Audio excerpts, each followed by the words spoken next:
Shalom Bapak Ibu dan saudara-saudara yang kekasih dalam Tuhan Yesus Kristus. Mari kita merenungkan firman Tuhan, dan sebelumnya kita berdoa agar mendapatkan hikmat. Tuhan Allah Bapa kami yang ada di dalam kerajaan surga yang mulia, terima kasih ya Tuhan, Kau selalu memberikan hari yang baru, Kau selalu memberkati, melindungi, menjaga hidup kami ya Tuhan. Sampai saat ini kami dapat mendengarkan firman-Mu. Karena itu Tuhan, urapilah lidah dan bibir hamba-Mu yang hina ini, agar mengucapkan apa yang menjadi keinginan hati-Mu, dan jadikan aku saluran hayat-Mu ya Tuhan, yang meluber sampai mengenai pendengar-pendengar firman-Mu, dan Roh Kudus bekerja untuk menghidupkan roh mereka yang sekarat, dan juga memimpin mereka untuk mengerti, memberikan hikmat yang dapat dia lakukan dalam kehidupannya sehari-hari. Terima kasih ya Tuhan, dalam nama Tuhan Yesus kami berdoa dan mengucap syukur. Amin. Saudara-saudara, kali ini mari kita belajar tentang Yesus itu Tuhan. Menurut World Populations Review tahun 2021, jumlah pemeluk agama Kristen adalah 2,38 miliar atau 33% dari populasi dunia yang mempercayai bahwa Yesus itu Tuhan dan bangkit dari kematiannya, hidup dengan tubuh kemuliaannya selama 40 hari setelah kebangkitannya, dan naik ke surga dengan disaksikan oleh 500 orang. Namun ada beberapa bidat, yaitu ajaran yang dianggap sesat, yang hanya menganggap bahwa Yesus adalah manusia ciptaan Tuhan, sama halnya seperti manusia lainnya. Bahkan akhir-akhir ini ada juga pendeta-pendeta terkenal yang menilai bahwa level Yesus sedikit di bawah Allah Sang Pencipta. Ulasan berikut ini akan membuktikan kebenarannya. 1. Waktu Adam dan Hawa menutupi ketelanjangannya dengan daun ara yang mudah robek, maka Tuhan Allah membuatkan pakaian dari kulit binatang untuk Adam dan Hawa, mengenakannya kepada mereka dalam Kejadian 3 ayat 21. Jadi ada binatang yang dikorbankan untuk diambil kulitnya dan dijadikan pakaian Adam dan Hawa. 2. Dalam Kejadian 4 ayat 4, Habel mempersembahkan korban persembahan dari anak sulung kambing dombanya. Jadi kriteria binatang yang dijadikan korban bakaran adalah anak sulung kambing domba. 3. Kejadian 22 ayat 13. Abraham diganti domba jantan untuk korban bakaran sebagai pengganti anaknya Ishak. Di sini mulai lebih jelas lagi bahwa binatang yang dipilih untuk korban adalah sulung domba jantan. Saudara, korban bakaran adalah korban yang dipersembahkan kepada Allah sebagai penebus dosa. Yang keempat, dalam Yohanes 1 ayat 29, ketika Yesus mau dibaptis, Yohanes melihat Yesus datang kepadanya dan ia berkata, "Lihatlah anak domba Allah yang menghapus dosa dunia." Jadi Yohanes bersaksi bahwa Yesus adalah anak domba Allah yang menghapus dosa dunia. Demikian juga dalam Yohanes 1 ayat 34, Yohanes juga bersaksi bahwa Yesus adalah anak Allah. Jadi dari awal kejatuhan Adam ke dalam dosa sampai kesaksian Yohanes ada kesamaan, yaitu domba korban haruslah sulung dan domba jantan, dan Yesus adalah anak sulung domba Allah. Yang kelima, ketika Yesus dibaptis dan ketika sedang berdoa, langit terbuka, turunlah Roh Kudus dalam rupa burung merpati ke atasnya. Dan terdengarlah suara dari langit, "Engkaulah anakku yang kukasihi, kepadamulah aku berkenan." Dalam Lukas 3 ayat 22. Roh Kudus dilambangkan sebagai burung merpati, burung yang tulus dan tidak ada empedu di tubuhnya yang menggambarkan kepahitan. Jadi sudah sangat jelas bahwa Allah juga mengakui Yesus sebagai anaknya, sehingga dapat disimpulkan sah karena ada dua saksi yang mengakui bahwa Yesus adalah Tuhan sebagai sulung anak domba Allah yang harus dikorbankan sebagai korban bakaran, yaitu sebagai korban penghapus dosa. Dalam Yohanes 3 ayat 16 dikatakan, karena begitu besar kasih Allah akan dunia ini, sehingga ia telah mengaruniakan anaknya yang tunggal, supaya setiap orang yang percaya kepadanya tidak binasa, melainkan beroleh hidup yang kekal. Rupa-rupanya Allah karena begitu besar kasihnya akan dunia ini, sudah merencanakan untuk mengorbankan anaknya yang tunggal, yaitu Yesus. Karena semua manusia berdosa, sehingga dosanya harus ditebus dengan darahnya agar memperoleh hidup yang kekal. Namun ada syaratnya, yaitu percaya bahwa Yesus itu anak Allah atau Tuhan. Syarat lain untuk dapat diselamatkan adalah mengaku dengan mulut dan percaya dalam hati, seperti dalam Roma 10 ayat 9. Sebab jika kamu mengaku dengan mulutmu bahwa Yesus adalah Tuhan dan percaya dalam hatimu bahwa Allah telah membangkitkan dia dari antara orang mati, maka perhatikan, kamu akan diselamatkan. Ketika Yesus berdoa di Taman Getsemani, malaikat turun memberikan kekuatan kepadanya. Dia sangat ketakutan dan makin bersungguh-sungguh berdoa. Peluhnya menjadi seperti titik-titik darah yang bertetesan ke tanah.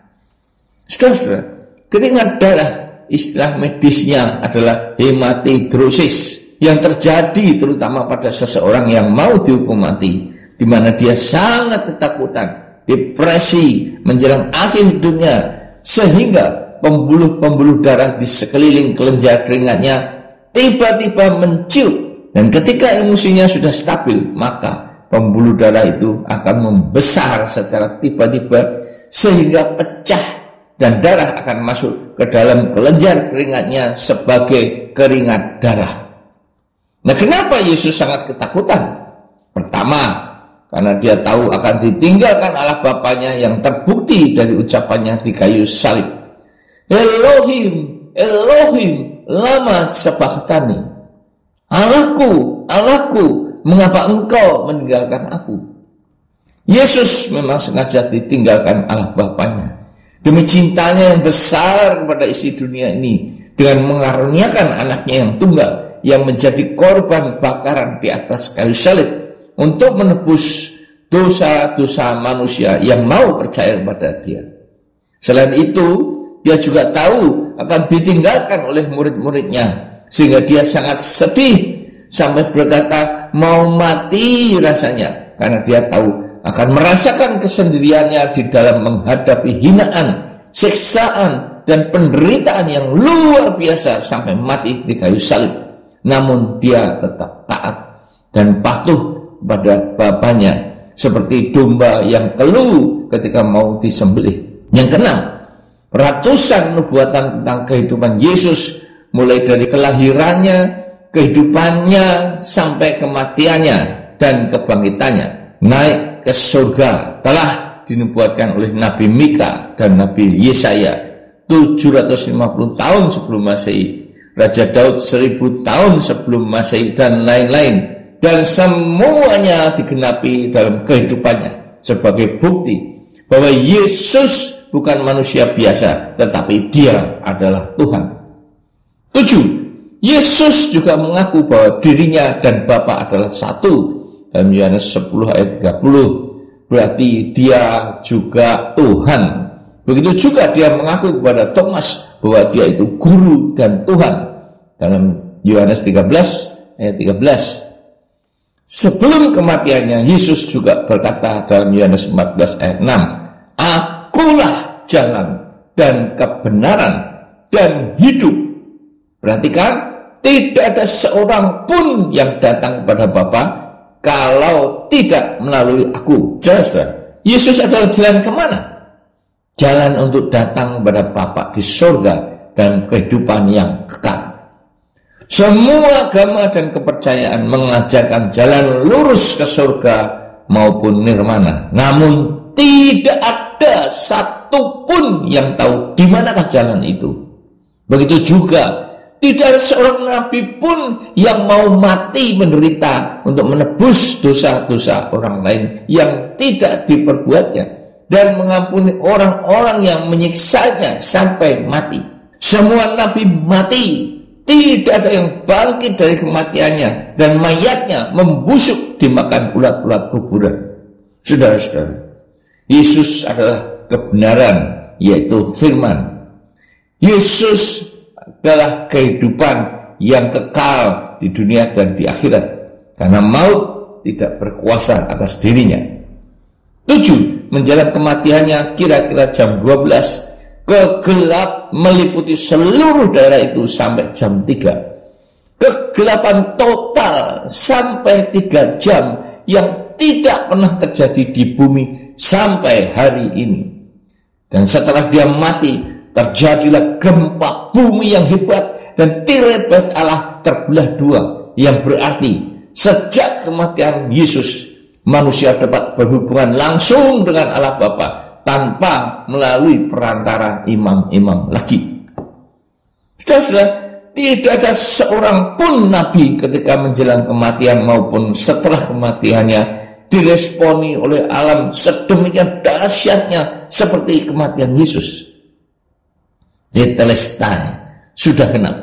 Itulah kata-kata Yesus terakhir di kayu salib sebelum menyerahkan nyawanya kepada Bapa di surga, yang menyatakan bahwa tugasnya di dunia ini sudah selesai, menjadi korban anak domba Allah untuk menebus dosa-dosa saudara dan saya.